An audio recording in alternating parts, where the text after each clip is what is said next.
गुरुर्ब्रह्मा गुरुर्विष्णु गुरुर्देव महेश्वर गुरु साक्षात् परब्रह्म तस्मै श्री गुरुवे नमः।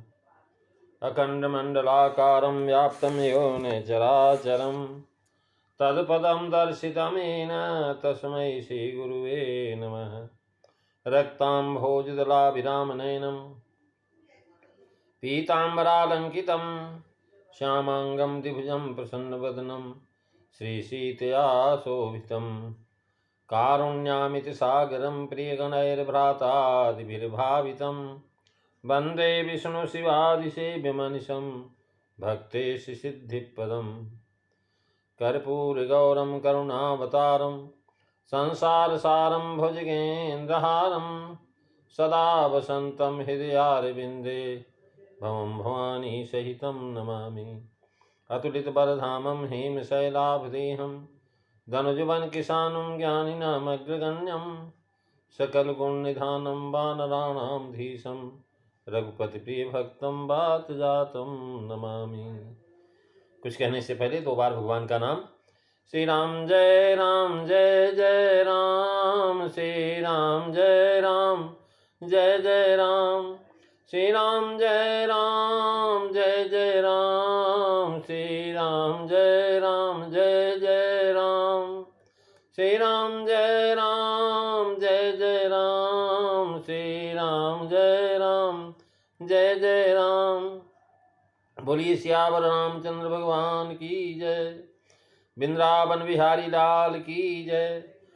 उमापति महादेव की जय। पवन सुत हनुमान की जय। सब संतन की जय। सच्चियां जोता वाली माता तेरी सदा ही जय। बोल सनातन धर्म की जय।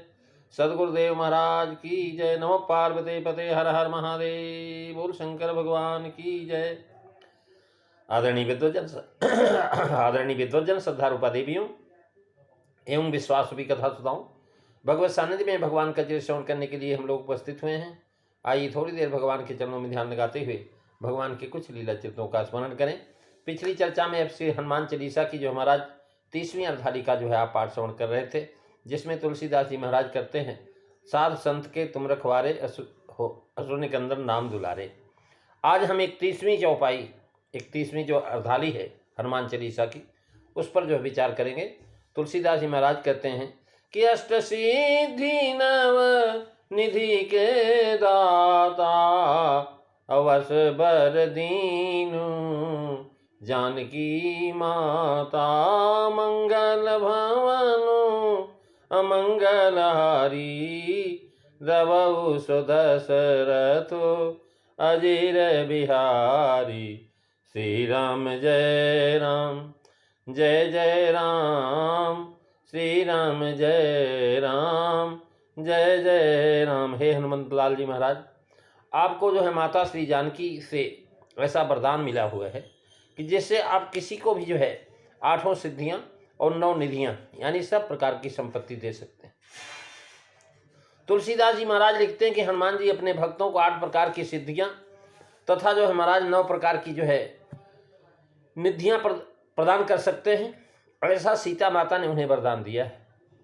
जिन साधक में सेवा की तल्लीनता एवं तत्परता होगी कि वे राम के कार्य को संपादित करने में ही अपने जन्म की सार्थकता और सफलता समझता है, तो उसके लिए फिर किसी भी प्रकार की शक्ति, संपत्ति, भक्ति अथवा मुक्ति असंभव नहीं रह जाती। क्योंकि भगवान श्री राम ने हनुमान जी को प्रसन्न होकर के आलिंगन किया और श्री जानकी जी उन्होंने अष्ट सिद्धि 9 निधि की दाता का वरदान प्रदान किया राम कार्य करने के कारण। सच्चे साधक की सेवा के लिए महाराज सिद्धियां अपने आप जो है सदैव तैयार रहती। यौगिक सिद्धियां जो 8 प्रकार की हैं, महाराज जब भगवान का भजन करने लगता है जीव, तो तुलसीदास जी ज्ञान दीपक प्रसन्न में लिखते हैं कि रिद्धि सिद्धि पे रही बहु भाई अबोधि लोभ दिखावई जाई मंगल भवनु अमंगल हारी दबऊ सुदशरथो अजीर बिहारी।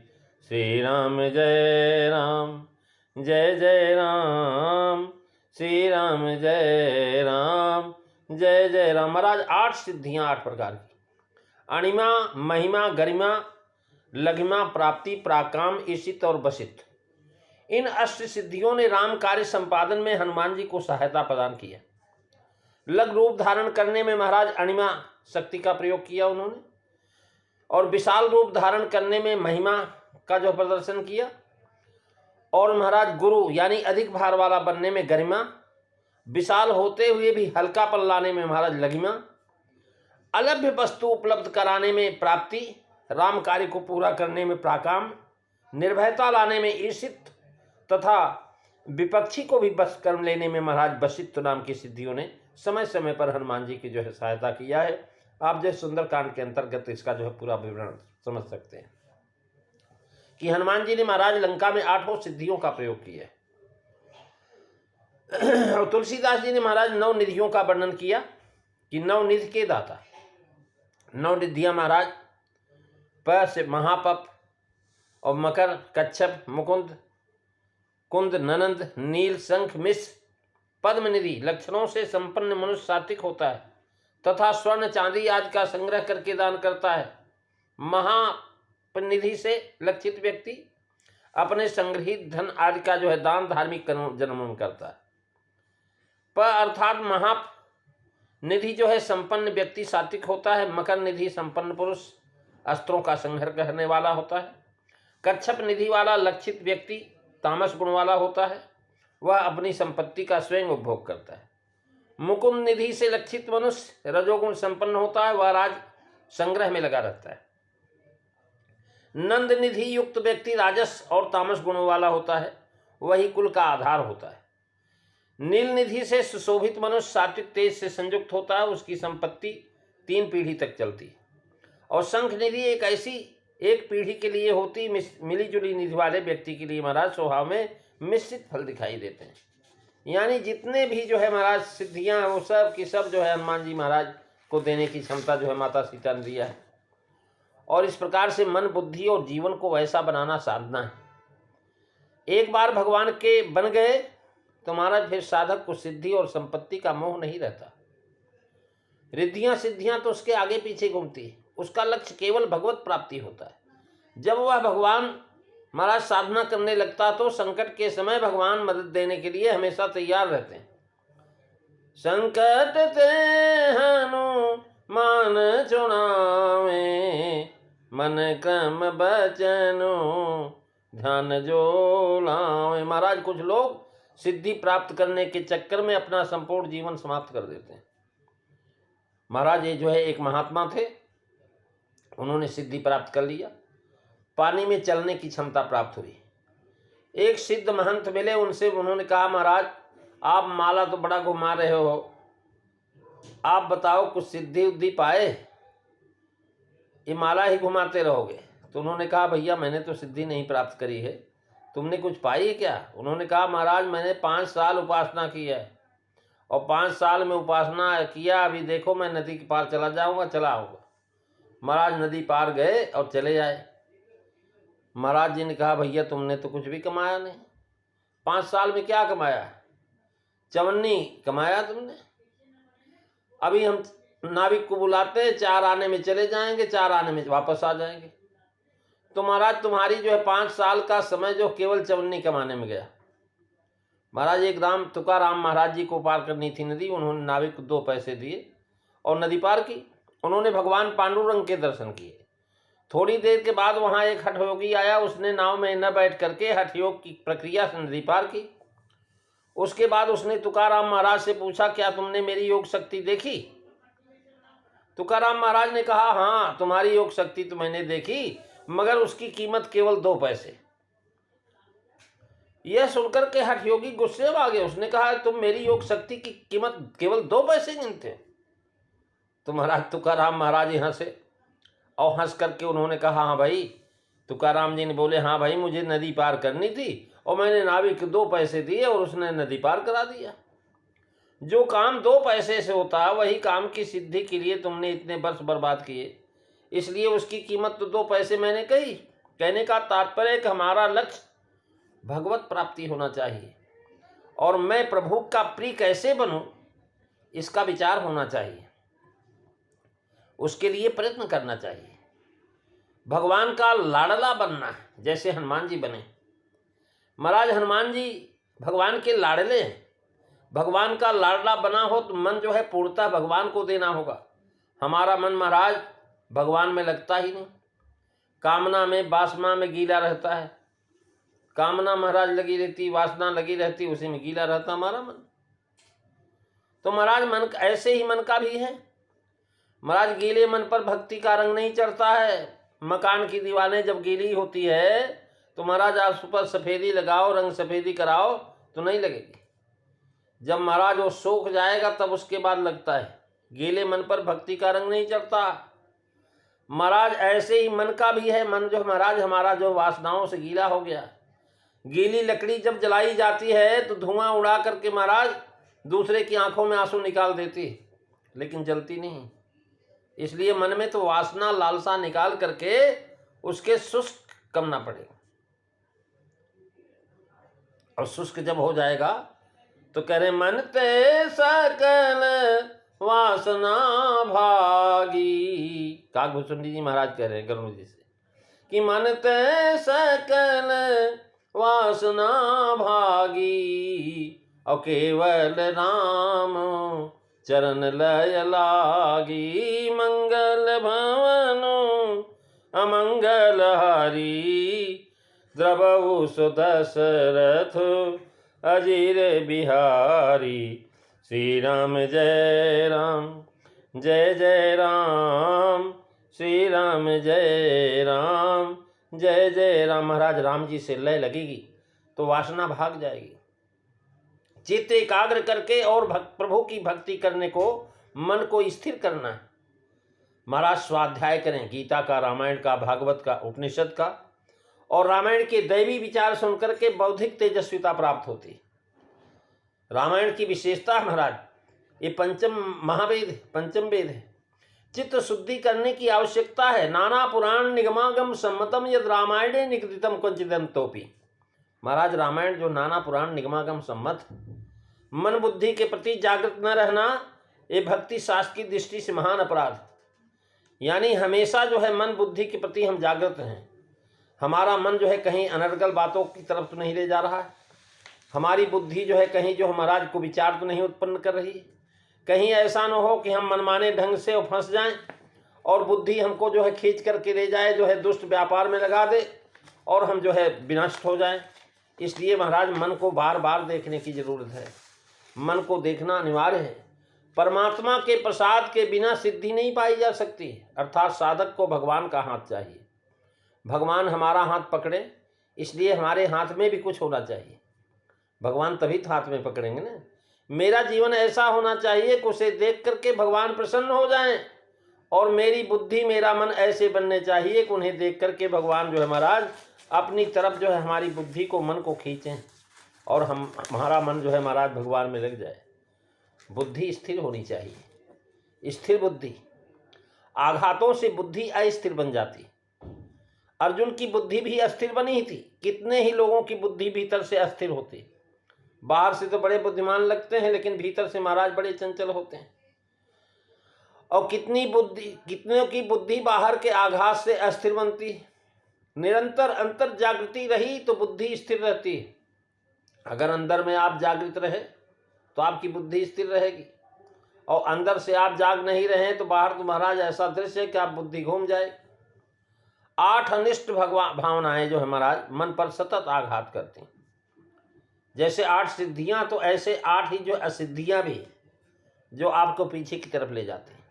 यानी 8 अनिष्ट भावनाएं, यानी दुख, निराशा, चिंता, भय, राग, द्वेष, मत्सर और बैर वित्ती, ये मन को दुर्बल बना देती है। मन को दुर्बल नहीं रखना है, वैसे मिजाज खोर भी नहीं बनने देना है। मिजाज खोर का मतलब यह नहीं है कि मैं ही कुछ हूँ, मैं ही सब करने वाला हूँ।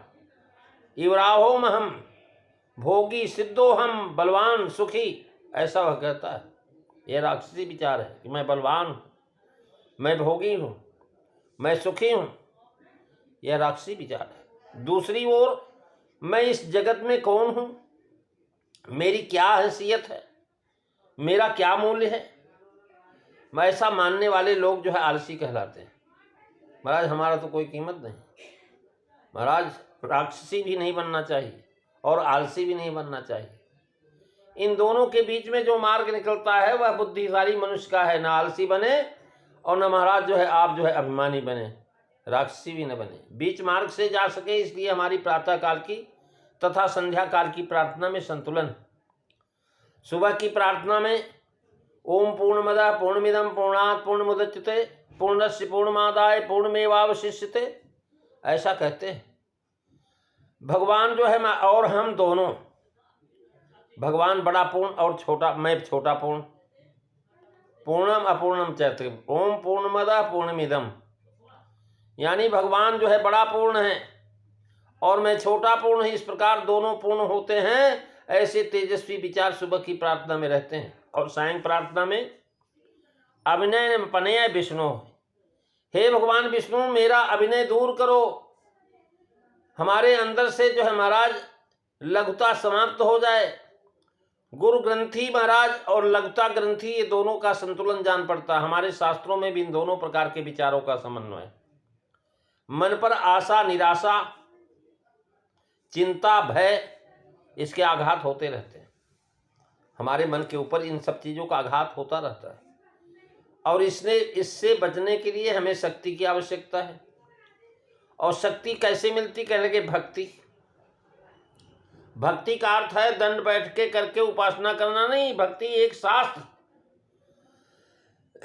भक्ति एक प्रकार का है कि भक्ति का इस तथा स्वाध्याय का है समझ लेना चाहिए। उपरोक्त 8 अनिष्ट भावनाओं के स्थान पर महाराज धैर्य आ जाए, आशा बने, प्रेम हो, आत्मोपन्न हो, दया हो, क्षमा, भक्ति भाव और उत्साह। इन 8 अनिष्ट जो है इष्ट भावनाओं का जो महाराज आवरण मन पर चढ़ाना है। जहाँ अनिष्ट था वहीं पर इष्ट भाव लाना है। और इस प्रकार से भगवान थोड़ा बहुत आवरण जन्मजात देते हैं, परंतु अपने दैनंदिन जीवन में ये आवरण हम घिस डालते हैं। जिस प्रकार दांत पर महाराज एनिमल का आवरण घिस जाता है, यानी दांत खट्टे हो जाते हैं। जैसे आपने कोई खटाई चीज़ खाया, नींबू इत्यादि खा लिया दांत से, तो महाराज दांत के ऊपर एक परत ऐसी लग जाएगी दो आपके दांत चीस करें। महाराज इस प्रकार से बता दिया कि ये जो है घिस जाते हैं, डालते हैं। जिस प्रकार दांत पर एनिमल का आवरण घिस जाता है यानी दांत खट्टे हो जाते हैं और दूसरी तकलीफें खड़ी हो जाती हैं, उसी प्रकार मन पर जन्मजात इष्ट भावनाओं का महाराज जो है पर्दा चढ़ा हुआ है और उसका आवरण मन पर चढ़ाना है। इसलिए जीवन में इष्ट भावना विद्यगत होने के लिए भगवान वाचन श्रवण करना चाहिए।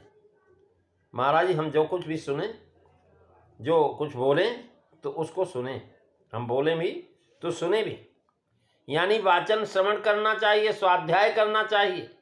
हमारी कर्तृत्व शक्ति और ज्ञान शक्ति खिलनी चाहिए। महाराज ज्ञान से अच्छा जानकारी करें और जो है महाराज क्रिया से अच्छा काम करें। इसलिए हमारे शास्त्रकारों का आग्रह कि गीता, उपनिषद, किस्मित ग्रंथ आदि का श्रवण करना चाहिए। आप महाराज श्रवण भी करें, अध्ययन भी करें। अध्ययन करने से आपको जैसे थ्योरी की ज्ञान होगा और जो महाराज जो है सत्संग में आपको जो है प्रैक्टिकल का ज्ञान होगा। जैसे महाराज आप जो है एक वैज्ञानिक विज्ञान की भाषा लिख देता है, इतनी चीज़ों के सम्मिश्रण से यह है चीज़ें बनती हैं। लेकिन जब तक उसको प्रयोगशाला में किसी महाराज विशेष जानकार के द्वारा नहीं हम प्रयोग करेंगे, तब तक उस पर हम खरे नहीं उतर पाएंगे। इसलिए महाराज उनमें दुर्बल विचार नहीं, तेजस्वी, स्फूर्तिदायक, उत्साहवर्धक विचार देने वाला साहित्य है। और उस साहित्य को महाराज संतों के द्वारा, विद्वानों के द्वारा हम सुने और सुन करके समझें और अपने जीवन में उतारें।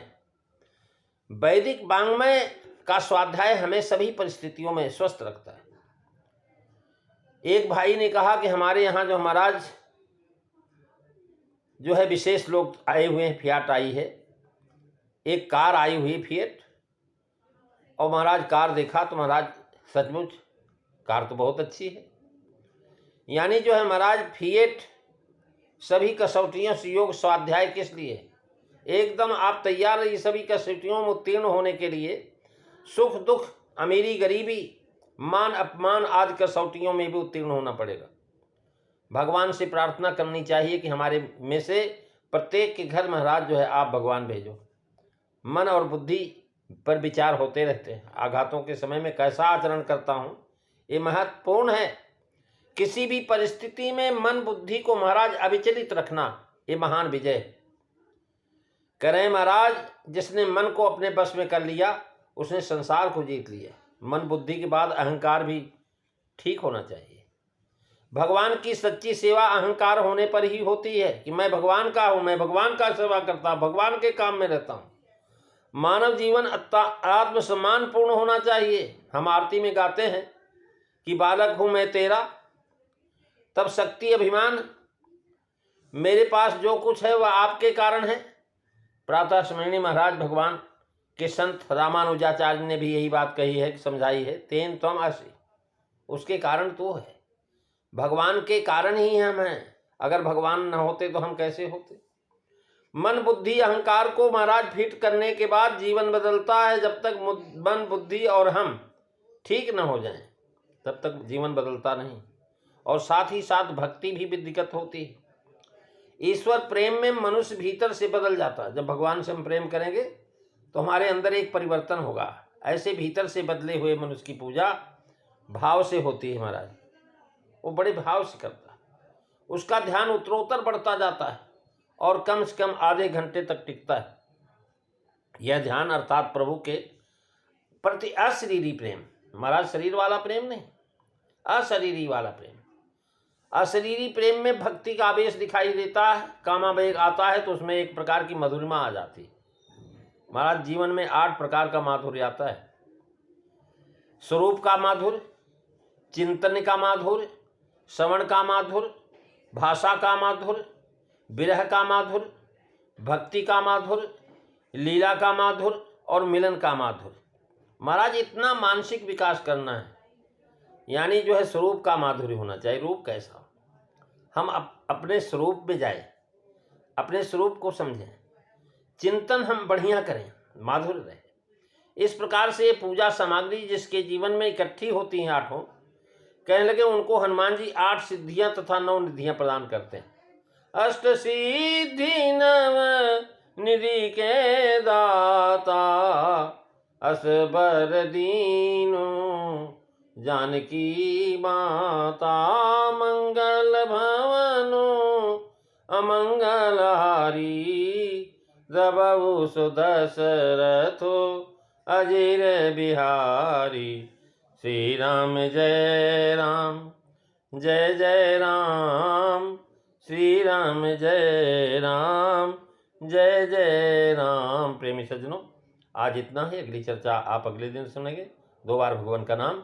श्री राम जय राम, जय जय राम, श्री राम जय राम, जय जय राम, श्री राम जय राम, जय जय राम, श्री राम जय राम, जय जय राम।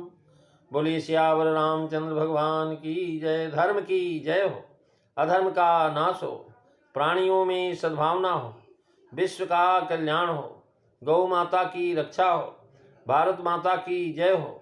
जय काराए वीर बजरंगे, हर हर महादेव। बोल शंकर भगवान की जय।